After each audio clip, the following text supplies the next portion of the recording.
This report provides further insight into the accident. What began as a typical congressional hearing into the tragic Gulf oil spill quickly degenerated into political fighting between the two parties. This report is a blistering, scalding indictment of the practices engaged in by the industry and by regulators. While some Democrats urged new regulations for the oil industry, Alaska Republican Don Young said it's an unfair attack.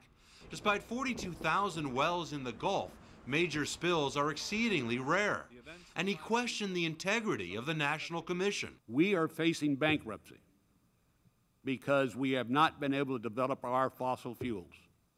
And yet the Commission, the majority of them, in fact all of them, our intent is not to have fossil fuels.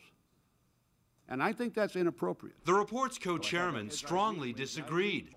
They presented their findings from an extensive investigation about what caused the accident and how it can be prevented in the future. This report stems from the public outcry over last year's unprecedented oil spill. Nearly 5 million barrels of oil dumped into the Gulf of Mexico. The report says industry complacency resulted in several missteps that led to the spill, from technical failures involving cementing to basic human error.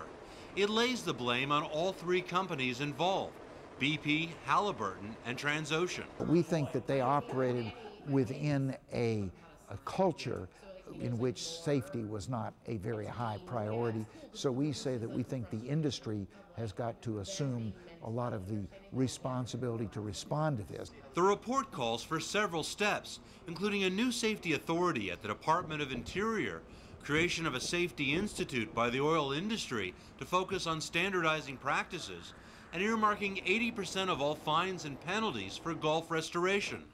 But even then, the Commission can't guarantee this tragedy won't happen again, which further angered some congressmen. It's like driving down the street, slipping on ice. There's going to be a chance. There is no fail-safe way to do anything. No, and it as can be done better. As Senator Graham said, you cannot eliminate risk. You can reduce it significantly. And that's what the Commission hopes will happen if Congress implements their recommendations.